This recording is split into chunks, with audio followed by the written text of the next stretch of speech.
Yo, kembali lagi di channel Fokuser Anime. Kali ini kita akan lanjut lagi alur cerita Strongest Hunter ya guys ya. Dan tanpa berlama-lama lagi langsung aja kita mulai alur ceritanya.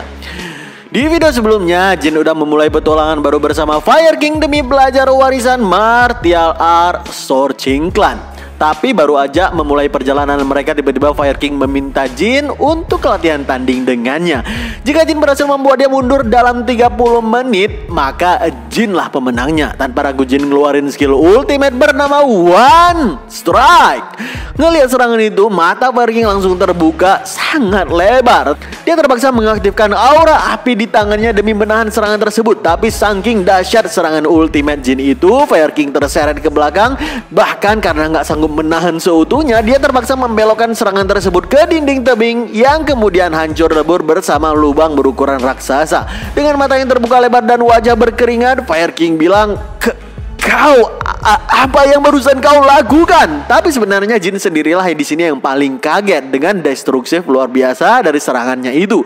Dia bilang pada si kakek kalau dia nggak menyangka serangannya akan sekuat ini ketika dia udah menjadi master martial art puncak. Tapi tiba-tiba Jin terjatuh ke belakang karena kehabisan energi internalnya. Fire King buru-buru menangkap Jin sebelum dia terjatuh ke tanah dan sambil bilang, "Aku akan mendengarkan detail dari skill tadi nanti. Sekarang beristirahatlah." Saat Fire King mengalirkan energi internal kepadanya, Jin bilang, "Kakek, aku menang bukan?" "Aku pikir kau mau ngomong apa." Ya, aku kalah," kata Fire King menepati janjinya. Maka dengan begitu quest mundur selangkah pun selesai. Saat Jin kembali siuman, betapa senangnya dia karena berhasil naik 4 level dan mendapatkan tambahan 20 bonus poin. Fire King pun kaget ngelihat Jin bisa pulih dengan cepat. Dalam hati Fire King bilang, tubuh martial art sejati memang beda, apalagi dia masih muda. Fire King juga bilang kepada Jin, kelihatannya kita bisa melanjutkan ke tahap selanjutnya sekarang. Tentu aja Jin senang dong mendapatkan latihan untuk next level. Tapi dia malah bilang, sebelum kita mulai latihan, kenapa aku terikat seperti ini?" Teriak Jin yang ternyata kini terikat di sebuah batu besar dan gak bisa menggerakkan tubuhnya sedikit pun karena titik akupunturnya udah ditotok sama si kakek.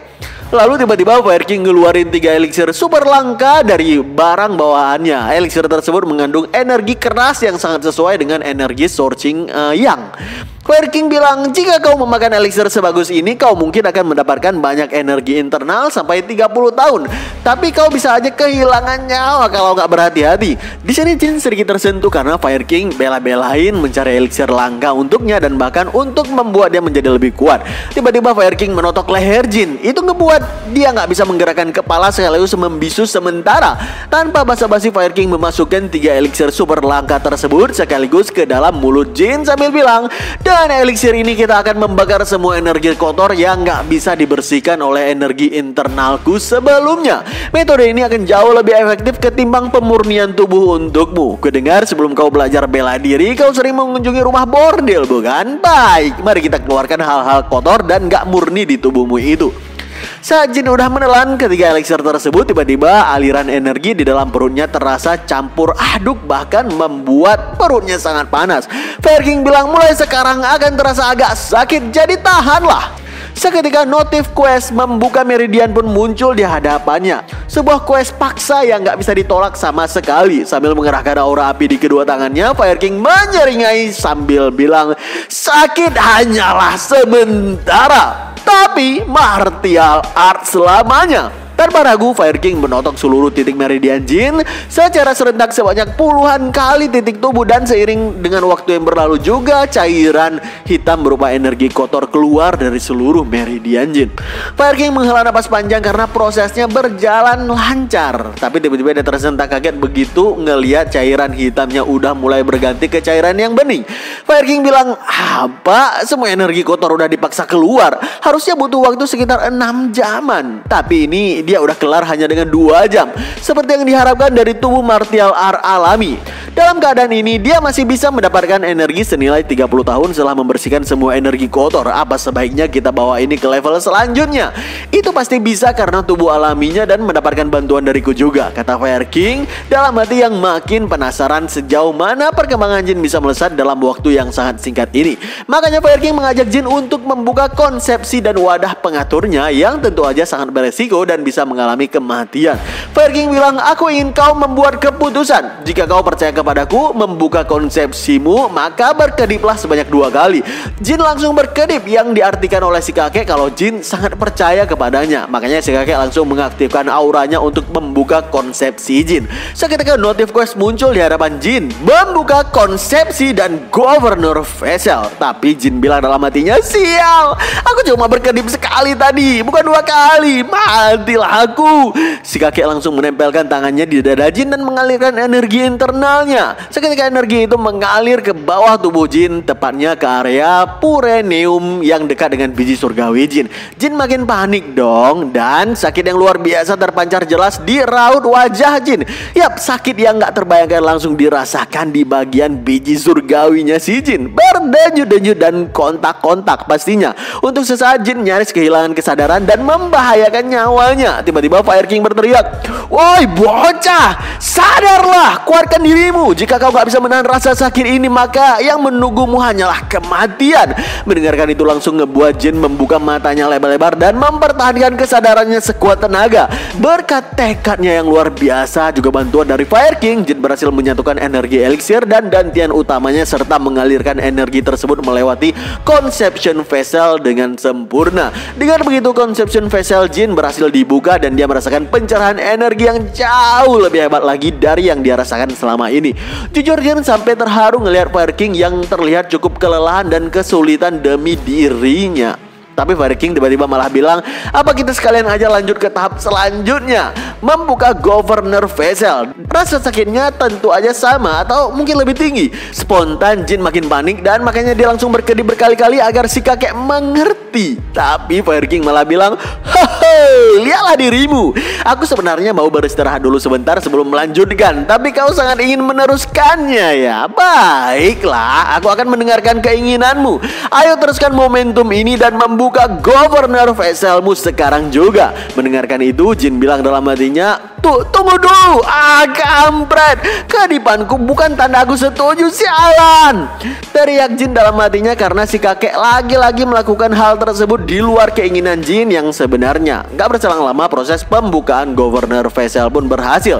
Meski sekujur tubuh Jin sakit parah gak karu-karuan, terutama di bagian biji surgawinya, selagi Jin jatuh pingsan setelah membuka 2 vesselnya, jujur Fire King sangat kaget dengan kemampuan Jin menahan rasa sakit yang luar biasa. Dalam hati Fire King bilang pikirannya sekuat tubuhnya, dia benar-benar luar biasa. Tapi gara-gara membuka 2 vessel tersebut, tangan Fire King gak berhenti gemetaran dari tadi. Dalam hatinya dia bilang, masih belum waktunya untukku. Tubuhku tolong bertahan selama beberapa tahun lagi, kata Fire King yang menyadari kalau dia udah terlalu tua untuk melakukan hal-hal seperti ini. Selang 7 hari kemudian, tepatnya di malam hari, ternyata selama 7 hari Jin pingsan. Barulah setelah itu Jin siuman di kediaman keluarga Jin Taiyuan.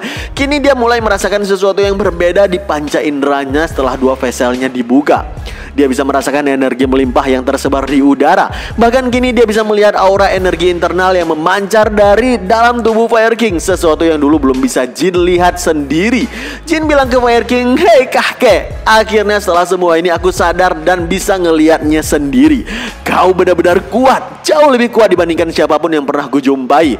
Oke lah, kebetulan jamuan makan keluarga Jin Taiyuan ternyata udah berakhir sejak 3 hari yang lalu. Gak berselang lama Wei Kyung pun datang bersama Bulgon ke kamar tidur Jin karena mengkhawatirkan kondisi adiknya itu. Lalu mereka semua pun duduk satu meja untuk minum teh bersama. Karena kebetulan Bulgon membawa berita penting, dia bilang Jin dan Fire King diundang ke jamuan besar surgawi. Penjamuan itu adalah tempat berkumpulnya para martial artis dari seluruh dunia dan bersatu bersama dalam rangka menguasai martial art. Jamuan ini diselenggarakan 2 atau 3 tahun sekali dan kali ini akan diadakan di Henan. Tapi Fire King malah bilang, menguasai bela diri apaan? Itu cuma tempat mencari koneksi antara mereka yang punya kekuasaan dan berbincang mengenai hal yang mereka sukai. Sama persis seperti 40 tahun yang lalu. Kata-kata Fire King itu ngebuat Bulgon kehilangan kata-kata dan hanya tertunduk. Jin sendiri cukup penasaran. Dia pun nanya ke Fire King kenapa si Fire King ini harus hadir ke situ 40 tahun yang lalu padahal dia kan gak suka keramaian. Fire King ngejawab itu karena seseorang memintaku untuk datang ke sana. Ya, dia adalah dewa bela diri. Dialah orang yang menciptakan penjamuan besar surgawi yang pertama kali dan bahkan orang yang memintaku untuk hadir. Saat itu adalah untuk pertama kalinya dan terakhir kalinya 1 dewa, 3 saint dan 10 raja berkumpul di tempat yang sama. Siapa bela diri itu? Mimin juga belum tahu sih untuk saat ini, tapi sepertinya dia adalah martial artist terkuat di faksi putih yang bahkan jauh-jauh lebih hebat dari Fire King sendiri. Menurut Bulgon, dewa bela diri udah lama gak menampakkan dirinya. Bahkan ada beberapa rumor negatif tentangnya, tapi itu langsung ditepis oleh Fire King yang gak percaya dan gak mungkin seorang dewa bela diri akan mati segampang itu. Fire King pun nanya ke Jin apakah dia mau menghadiri jamuan tersebut, mengingat memang benar semua martial artist terkuat akan berkumpul di sana. Dengan wajah ragu-ragu Jin ngejawab, aku gak yakin sih, aku cuma ingin bertambah kuat. Gak penting kemana aku harus pergi, selama aku bisa terus bertambah kuat sih. Mendengarkan itu, Fire King bilang lagi, kau masih muda dan udah cukup kuat. Tapi jika kau menghadiri jamuan besar surgawi, kau akan memperoleh kekayaan dan ketenaran sambil membuat namamu harum di dunia murim. Kau gak mau mendapatkan itu semua? Jin langsung ngejawab secara spontan, ketenaran dan kekayaan ya. Apa dua hal tersebut sepenting itu? Sontak jawaban tersebut membuat Fire King dan Bulgon terdiam 1000 bahasa. Jawaban yang sangat jarang didengar oleh mereka. Cuma Wiking yang tersenyum karena tahu Jin adalah orang yang selalu tulus dalam membela keadilan. Oke, di sini akan sedikit menjelaskan. Sebenarnya Jin itu memang suka ketenaran dan kekayaan tentunya. Tapi karena Jin berpikir kalau dunia murim bukanlah dunianya dan dia ada dunianya sendiri, dan lagi karena harta dan ketenaran murim itu nggak mempengaruhi apapun dengannya di dunia nyata, makanya Jin mengatakan hal seperti ketenaran dan kekayaan emang sepenting itu. Oke, lanjut. Saat semuanya udah pergi istirahat di kamar masing-masing, barulah sambil tiduran Jin membayangkan alasannya menjadi lebih kuat baik di dunia nyata maupun di dunia murim.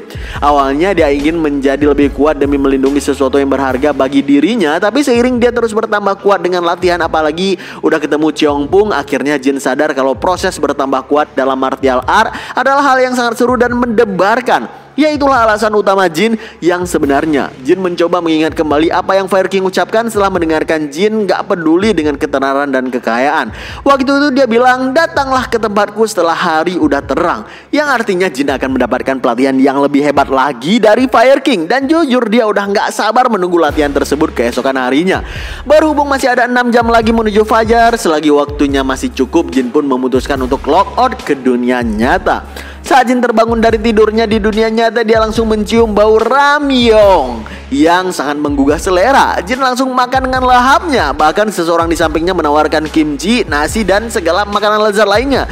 Tapi Jin heran siapa yang udah menyiapkan segala makanan ini. Dia pun melirik ke samping dan dia tersentak kaget karena yang menyiapkannya adalah seniornya. Dengan wajah penuh amarah, Jin teriak, "Woi bajingan, kenapa kau ada di rumahku, bangsat?" Setelah seniornya ngejelasin, baru Jin tahu kalau seniornya ini baru aja kecurian uang 5 juta won dan gak sanggup bayar kos-kosan walaupun di daerah yang cukup terpencil. Makanya dengan sangat terpaksa dia masuk ke dalam kapsul milik Jin secara diam-diam dan ikutan masuk ke apartemennya. Jujur di sini Jin kurang suka sih seniornya masuk duluan ke apartemen ini sebelum ibu dan adiknya. Apalagi apartemen ini dulu adalah tempat tinggal masa kecil keluarga Jin bersama mendiang ayahnya yang penuh nostalgia. Berhubung Jin udah kenal seniornya cukup lama dan sekarang juga udah menjadi orang yang berada, maka Jin pun menyewa gedung serbaguna untuk ditinggali bersama seniornya ini. Lagian Jin juga lebih gampang berangkat kerja dari gedung tersebut. Gak berselang lama Jin pun pergi berangkat kerja menaiki taksi melewati jalan tol. Sayangnya jalan tersebut penuh kemacetan. Gegara ada evakuasi dadakan dari kemunculan gate rank F di sekitaran tol tersebut secara tiba-tiba. Beberapa saat kemudian reporter pun melaporkan kalau gate rank F tersebut berhasil ditumpas oleh sekelompok hunter yang diketuai hunter rank B yang bernama Huang Cholwu. Tapi tiba-tiba muncul lagi nih gate lain dengan rank B di tempat yang sama, dan bahkan monster yang muncul dari sana adalah Ogre, salah satu monster terkuat yang ada di golongan monster rank B. Pasukan Chulso terutama tanker dan archer langsung tewas terbantai duluan, gak bersisa setelah terkena serangan dahsyat monster tersebut. Dengan tubuh yang gak berhenti bergemetaran, Chulso bilang, Kenapa satu monster ini bisa sekuat ini? Apa yang harus kita lakukan? Healer tim Chulso mencoba menguatkan sisa tim dengan skill healingnya dan menyuruh mereka mendelay monster sampai bala bantuan datang. Tapi tiba-tiba ogre tersebut melemparkan batu besar ke arah healer hingga dia terhempas dan tewas tergeprek batu dan juga kontainer truk yang ada di belakang sana. Kehilangan healer memang membuat situasi menjadi sangat kritis, tapi bawaan Chulso yang lain malah menunjuk ke arah gate yang ternyata kini udah terbuka secara sempurna. Lalu ngeluarin lebih banyak ogre lainnya yang membuat mata Chulso terbuka sangat lebar. Dalam keadaan ketakutan parah, Chulso bilang dalam hatinya, tamatlah riwayat kami. Dengan mereka yang sebanyak ini, bala bantuan yang akan tiba pun gak akan bisa mengatasi mereka semua. Chulso pun bilang ke seluruh bawahannya, aku sebagai komandan kalian memutuskan kalau kita harus melakukan strategi mundur. Kata Chulso yang tiba-tiba pipinya terkena cairan misterius dari depannya. Saat dia melirik kembali ke depan, ternyata satu ogre udah kehilangan kepalanya dalam sekejap. Jadi yang barusan itu adalah darah segar dari ogre tersebut. Para ogre yang lain kelihatan shock ngelihat rekan monster mereka mati dalam satu kali serangan doang. Siapa yang menyerangnya barusan? Tentu aja itu adalah babang kita Jin Taekyung yang baru aja keluar dari taksi dan menyelamatkan sopirnya dari hantaman mobil lain yang dilempar oleh ogre tersebut sebelumnya. Chulso nanya, siapa kau? Jin menjawab, aku cuma orang yang dalam perjalanan menuju ke kantor. Ayo abaikan obrolan kecil kita. Apa kau mau memberitahu apa yang terjadi di sini? Tim Chulso kaget ngelihat kedatangan Jin sendirian dan mereka nggak menjawab pertanyaan Jin karena heran rasa-rasanya bala bantuan nggak mungkin datang satu orang aja. Makanya Jin bilang sekali lagi, jika kalian cuma diam dan nggak bertarung, silahkan duduk aja di pojokan dengan tenang karena aku akan mengomeli kalian jika ketahuan mencuri EXP milikku. Paham nggak? Dengan begitu quest Gate Suppression pun muncul sebagai notif di hadapan Jin. Tanpa ampun Jin mencincang, menebas, bahkan membelah tubuh ogre yang ada di sana dengan tebasan dahsyat bertubi-tubi hingga dalam sekejap satu persatu ogre tersebut tewas dalam waktu yang sangat singkat tentunya. Sambil terus menyerang para ogre tersebut, dalam hati Jin bilang, terakhir kali aku meningkatkan statku adalah saat aku bertarung dengan Chulwo. Kendali dan ledakan energi dari celah konsepsi dan kolam meridian membuat indraku meningkat sangat pesat. Aku bisa melihat semua pergerakan mereka. Para idiot ini jelas punya kekuatan yang brutal. Setelah membunuh semua ogre yang ada, khusus untuk satu ogre yang tersisa, Jin bilang padanya, selamat atas terbukanya nadi konsepsimu, idiot. Kata Jin sambil mengerahkan tusukan dahsyatnya tepat di Premium Ogre sampai menembus dari bagian bawah ke atas dan ogre itu pun langsung tewas menggenaskan di atas tanah. Rata-rata ogre yang dibunuh oleh Jin itu berlevel 80 ke atas dan karena level tersebut lebih tinggi dari Jin sekarang ini, makanya dia mendapatkan banyak EXP untuk level up. Dan berhubung juga ogre lainnya muncul lagi di dalam gate, Jin tersenyum ngejulur-julurin lidah dan bilang, bukankah kalau gini berarti tempat ini adalah prasmanan EXP terbaik untukku. Oke, di tempat yang berbeda, kita pindah sebentar ke Hunter Lim. Terlihat dia sangat kaget ngelihat kantor Guild Peace berubah dari kantor rongsokan menjadi gedung mewah hanya dalam hitungan hari. Lalu tiba-tiba Ketua Choi memanggilnya via alat transmisi suara khusus. Alat tersebut buatan keluarga Italia terkenal yang bernama Versenni. Itu menjadi bukti kalau koneksi dan kekayaan Ketua Choi sungguh luar biasa. Gak berselang lama, Hunter Lim pun masuk ke dalam kantor baru mereka dengan wajah yang gak bisa menutupi rasa terpukau terhadap penampilan megah kantor barunya. Kebetulan di sana juga ada Ketua Choi, Master Kim dan juga Song Song yang udah hadir duluan. Mereka pun berbincang singkat ngebahas kegiatan saat liburan mereka sebelumnya. Tapi tiba-tiba Ketua Choi bilang, bentar. Kenapa Jin Taekyung belum ada di sini? Hunter Lim buru-buru meminta maaf kepada Ketua Choi atas sikap gak disiplin juniornya itu. Baru aja Hunter Lim mencoba menghubungi Jin, tiba-tiba Song Song tersentak kaget sambil menunjuk ke arah televisi. Tunggu, bukankah dia sedang ada di sana?